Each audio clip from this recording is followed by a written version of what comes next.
Bonjour, bienvenue dans la série sur le temps. Donc, nous allons parler de la violation T du meson K, mais pour faire ça, on a besoin d'un peu plus connaître sur les particules. Donc, on va faire une petite présentation de la physique des particules très courte. C'est une très vaste théorie avec énormément de choses. Ici, on va voir que quelque chose pour planter le décor. D'abord, donnons une liste de particules. Alors, il y a le photon, qu'on note gamma, qui est la particule associée au rayonnement électromagnétique, la lumière, et qui a une charge électrique zéro, pas de charge électrique.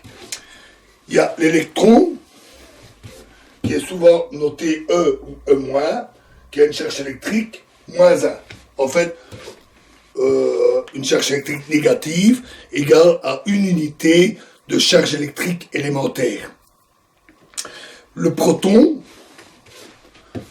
généralement noté P, qui a une charge plus 1, positive. Le neutron, noté N, qui a une charge 0. Le neutrino, dont nous avons déjà parlé aussi, nu, qui a une charge électrique 0. Le méson pi, que l'on note avec bien sûr la lettre pi, qui existe sous 3 charges différentes, plus 1, 0 et moins 1. Le muon, noté mu, qui est une espèce d'électron lourd et qui a une charge moins 1. Il y a ensuite le tau, noté tau, qui est aussi un électron lourd, encore plus lourd, charge moins 1. Ensuite, on a une série de mésons, tels que le K, justement, qui là aussi existe sous plusieurs formes, plus 1, 0, moins 1. Le lambda, de charge 0. Le delta, ou noté delta plus, qui a une charge plus 1.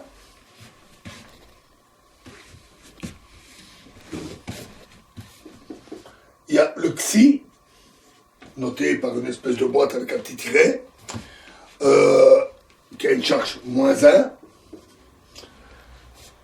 Le eta, qui a une charge 0. Le rho, qui est un méson aussi, qui là aussi existe sous les formes plus 1, 0, moins 1. Le oméga, de charge 0, et le sigma, de charge plus 1. Donc on voit un tas de particules, et ce n'est même pas exhaustif. La liste est beaucoup plus longue, elle fait des pages entières. Alors on peut se demander pourquoi autant de particules. Ça nous importe assez peu ici.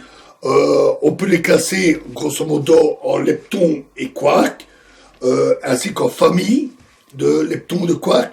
Et c'est les assemblages de quarks, qui conduit à autant de sortes de particules. Ce sont pour la plupart des particules composées de plusieurs quarks. Je n'ai pas noté les antiparticules, sauf exception, où le méson pi, par exemple, plus 1, ben son antiparticule, c'est le pi de charge moins 1. Toutes ces particules ont également un spin, une masse donnée, etc., etc. La plupart de ces particules sont instables, elles se désintègrent en un certain temps, au bout d'un certain temps, qui est différent pour chaque particule, où elles peuvent être créées dans des collisions violentes avec suffisamment d'énergie, entre deux particules, par exemple 2 électrons qui se heurtent, avec suffisamment d'énergie, vont créer toutes sortes de particules, dont ces particules-là. Ces processus de désintégration et de création de particules suivent les règles de conservation, comme la conservation de l'énergie. Donc une particule donnée ne peut se désintégrer qu'en particules plus légères. Également la conservation de la charge électrique totale reste inchangée, etc. Un exemple typique, c'est la désintégration du muon. Par exemple, le muon, mu plus, se transforme en un positron plus un neutrino électronique plus un antineutrino muonique. Alors, qu'est-ce que ça signifie? En fait, les neutrinos, il y en a 3 sortes. Donc, je vous ai dit, le muon, c'est un électron lourd, le taux encore plus lourd, et il se fait qu'il y a 3 sortes de neutrinos. Un neutrino électronique, un neutrino muonique et un neutrino tauique. Et chacun a une antiparticule. Et donc, on a un muon qui donne un positron, plus, ici un muon positif qui donne un positron, plus un neutrino électronique, et un neutrino muonique, ou plutôt l'anti-neutrino muonique, on met une barre au-dessus pour dire que c'est l'antiparticule. De même, un neutrino à un muon de charge négative va se désintégrer en un électron normal, cette fois-ci, plus un antineutrino électronique, plus un neutrino muonique.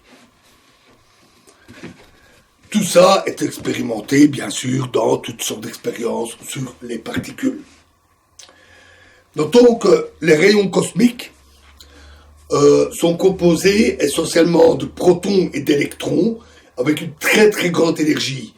Ces rayons cosmiques sont produits par le Soleil ou par d'autres étoiles et se baladent dans l'espace, vont jusqu'à la Terre. Pour l'essentiel, ils sont bloqués par le champ magnétique de la Terre. La Terre a un champ magnétique qu'on voit avec les boussoles, et ce champ magnétique piège ces particules qui ont une charge électrique. Elles vont s'enrouler autour des lignes du champ magnétique et ainsi être bloquées. Mais il y a quand même des fuites, surtout au niveau des pôles de la Terre, les pôles magnétiques qui sont presque égaux aux pôles géographiques, et les particules peuvent s'infiltrer par les pôles, et en particulier lorsqu'il y a des éruptions solaires, parce qu'alors on a énormément de particules chargées qui sont émises, elles peuvent alors pénétrer dans ces zones, toucher l'atmosphère et interagir avec les molécules d'oxygène et d'azote, ce qui provoque diverses réactions nucléaires, des réactions chimiques, et qui donnent des colorations qui donnent les fameuses aurores polaires. Aurore boréale au pôle nord, aurore australe au pôle sud. Ces magnifiques draperies dont vous avez sûrement déjà vu des photos, peut-être même les avez-vous vues en direct. Dans ces collisions, il y a des muons qui sont produits. Ça a été la première fois qu'on a détecté les muons, puis après on les a créés dans des accélérateurs de particules, et on les détecte au sol. En fait, je l'avais déjà dit, leur durée de vie est trop courte. Ils devraient se désintégrer avant même d'atteindre le sol, mais comme ils ont une énergie très grande, ils ont donc une vitesse très grande, proche de la vitesse de la lumière, ce qui implique une dilatation du temps, et ils ont donc le temps d'arriver au sol avant de se désintégrer, on a donc le temps de les détecter. Un autre exemple d'interaction, c'est la diffusion de 2 particules. Par exemple, un neutrino plus un électron qui donne un neutrino plus un électron. En fait, le neutrino diffuse sur l'électron. Cette interaction a ce qu'on appelle une section efficace, qui traduit en gros l'efficacité du processus. Une section efficace extrêmement petite. Pourquoi? Parce que le neutrino n'interagit que par l'interaction faible, qui est faible. Le neutron est instable. Le neutron se désintègre pour donner un proton, plus un électron, plus un antineutrino électronique. C'est d'ailleurs avec ce processus que la plupart des neutrinos émis par le Soleil arrivent sur Terre. C'est aussi la désintégration bêta, une des formes de radioactivité, j'en avais parlé, parce que les électrons ont une énergie très élevée, et typiquement ce rayonnement d'électrons est appelé rayonnement bêta, c'est donc une des formes de radioactivité. En général, dans la plupart des atomes, disons l'oxygène de masse 16, enfin 16 protons, 8 protons, 8 neutrons, l'oxygène que nous respirons, est stable. C'est-à-dire que les neutrons dans le noyau sont stabilisés par l'interaction nucléaire et donc ne se désintègrent pas spontanément. Ce sont l'étude des neutrons stables, c'est soit avec des atomes radioactifs où le neutron reste instable, ou alors dans des neutrons libres. Les neutrons libres qui ont une durée de vie de l'ordre de 20 minutes. C'est un processus aléatoire, c'est-à-dire qu'au bout de 20 minutes, la moitié des neutrons se désintègre et l'autre moitié continue. Il y a bien d'autres interactions, par exemple, un pion, un meson pi plus, peut se désintégrer en donnant un muon plus un neutrino muonique. Ou il peut se désintégrer, puis plus donne un positron plus un neutrino électronique. Par exemple, les antineutrinos. Donc, il peut se désintégrer de plusieurs manières. Alors laquelle? En fait, c'est probabiliste. Ça dépend des sections efficaces, donc de l'efficacité du processus. On peut avoir divers modes de désintégration ou d'interaction. Deux particules qui se heurtent peuvent produire toutes sortes de particules. On peut avoir une réaction qui a 80% de chances de se produire, une autre 10%, une autre encore 5%, etc. Tout ça peut se calculer. On peut calculer ces sections efficaces, on peut calculer ces probabilités de désintégration dans l'un ou l'autre mode. Les calculs sont en général assez compliqués. Ils font appel à la théorie quantique des champs, la physique des particules, et c'est des calculs assez ardus, mais on sait les mener. Un autre exemple, c'est le sigma plus qui se désintègre pour donner un lambda plus un positron plus un antineutrino électronique. Notons que si la désintégration peut se faire dans ce sens-là, alors le processus peut se faire dans l'autre sens, lors d'une collision. Alors une collision en trois particules, c'est pas l'idéal, mais on peut avoir une collision des cas de désintégration à deux particules, comme ici, et si on peut le faire dans un sens, on peut le faire dans l'autre, lors d'une collision. En général, c'est très peu efficace, parce que les désintégrations, la plupart du temps, font appel à l'interaction faible. Il y a des exceptions, ça peut être l'interaction électromagnétique ou l'interaction forte. Et les désintégrations sont généralement assez lentes. Le record, c'est le neutron, avec ses 20 minutes. C'est très long. Alors qu'une collision, c'est extrêmement bref. Donc la réaction inverse a difficile de se produire, elle n'a pas beaucoup de temps pour le faire. Donc l'efficacité de l'opération inverse est très faible, mais peut être expérimentée, et on peut observer les processus de création de particules de cette manière.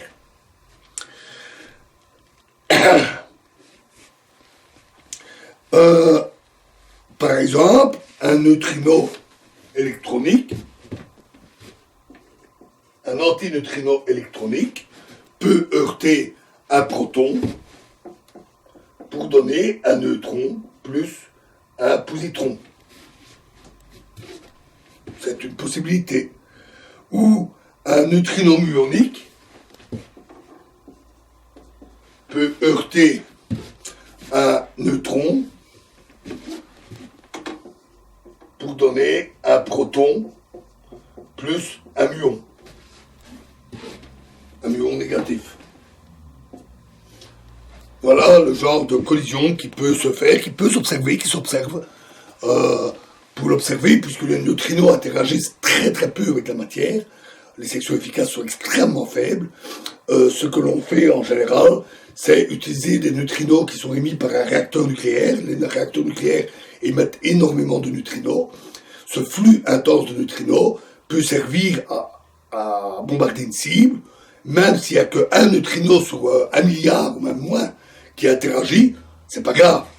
De temps en temps, il y en a un qui interagit, on peut observer la réaction qui se produit. On a aussi d'autres formes de désintégration qui violent l'étrangeté. Alors qu'est-ce que c'est l'étrangeté? C'est une charge qui a été constatée, et la charge d'étrangeté qui est associée aux mésons K, aux mésons lambda, aux mésons sigma. On reviendra plus en détail là-dessus. Parfois, l'interaction conserve l'étrangeté. Par exemple, cette interaction-là, il y a une cherche étrange là, une cherche étrange là. Donc, elle est préservée. Mais pas toujours. Dans les désintégrations, on constate souvent que la charge d'étrangeté n'est pas conservée. Par exemple, un K+, peut se désintégrer pour donner un pion neutre, un positron et un neutrino électronique. Et au cas des trois tas de charges étranges. Il peut aussi se désintégrer en un muon plus un neutrino muonique. Un lambda 0 peut donner un proton plus un électron plus un antineutrino électronique. Un lambda 0 peut donner un proton, un muon et un antineutrino muonique. Tout ça sans avoir de charge étrange dans les produits finaux, donc il y a une perte de la charge d'étrangeté. Le K+, peut aussi se désintégrer en un pi plus et un pi 0, un pi neutre. Le K- peut se désintégrer en un pi moins et un pi 0. Et il y en a encore bien d'autres. Le lambda 0, qui est neutre, peut donner un proton et un pi moins. Le K0 peut donner un pi plus et un pi moins. Et le sigma peut donner un neutron et un pi plus.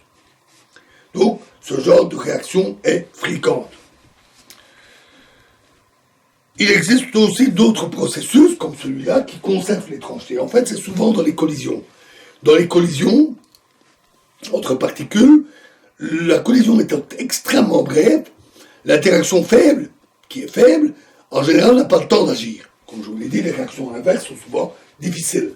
L'interaction forte, par contre étant forte, permet souvent une réaction plus rapide et permet souvent de créer des particules dans les collisions. Les particules qui sont créées sont souvent dues à l'interaction forte.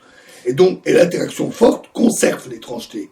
Donc dans les collisions, souvent, l'étrangeté est conservée. Voilà un petit court panorama de la physique per particule qui pourrait remplir un gros bouquin tout entier. C'est extrêmement vaste, il y a énormément de particules, énormément de réactions, d'interactions, de lois à décrire, etc. Si en plus on fait appel à la théorie pour les calculs de section efficace, etc., il y a vraiment de quoi remplir une petite brique. Ça nous suffira ici comme panorama. Alors, la violation CP, ou la violation T, implique le méson K neutre. Donc en fait, ça implique le K0, noté K0. C'est lui qui est impliqué dans cette violation CP ou T. Et ça, c'est ce que nous commencerons à analyser plus en détail dans la prochaine vidéo. Je vous remercie.